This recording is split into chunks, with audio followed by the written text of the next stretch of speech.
కూడా పేరు పేరున పశ్చిమ గోదావరి జిల్లా భీమవరం నియోజకవర్గంలో టీడీపీ పార్టీ ఆధ్వర్యంలో స్వర్గీయ పొట్టి శ్రీరాములు 125వ జయంతి ఘనంగా జరుపుకున్నారు. భీమవరం పట్టణంలోని విగ్రహానికి పూలమాలలతో నివాళులు అర్పించి గ్రామస్తులు, పార్టీ నేతలు తమ కృతజ్ఞత వ్యక్తం చేశారు. ఈ సందర్భంగా పొట్టి శ్రీరాములు తెలుగు రాష్ట్రం కోసం చేసిన త్యాగం, స్వతంత్ర భారతదేశ పోరాటంలో వారు ప్రేరణ అన్నారు. రాష్ట్ర నాయకులు, పార్టీ కార్యదర్శులు, మండల అధ్యక్షులు, యువత, మహిళా విభాగం ప్రతినిధులు పాల్గొని స్వర్గీయ త్యాగాన్ని స్మరించారు.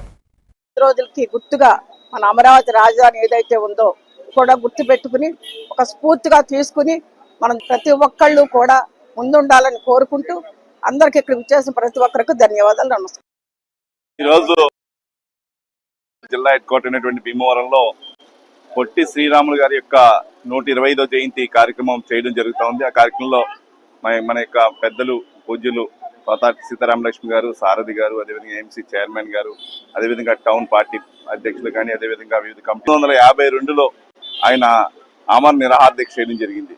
అంటే ఆమరణ నిరాహార దీక్ష ఎవరైనా 1 రోజు, 2 రోజులు, 3 రోజులు చేస్తారు. కానీ ఆయన 58 రోజుల పాటు చేసి ఆయన సజీవంగా ఆయన అనుకోని రీతిలో ఆ రోజు మరణించడం జరిగింది.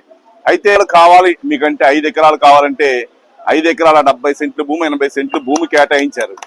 దాంతో పాటు అక్కడ 6 నెలల్లో అతి తక్కువ సమయంలో 58 అడుగుల కాంస్య విగ్రహం 100 కోట్ల రూపాయలతోటి పెద్దలందరూ కూడా ఏర్పాటు చేయడం జరుగుతుంది. దాన్ని కూడా ఈ రోజు 125వ జయంతి రోడ్లో చక్కగా ఏర్పాటు చేయడం జరుగుతుంది. ఆ శృతివనం చుట్టూ పార్కు కానీ వివిధ స్పెషాలిటీస్ తోటి సుమారుగా 100-125 కోట్ల రూపాయలతో కోసం, ఒక దేశం కోసం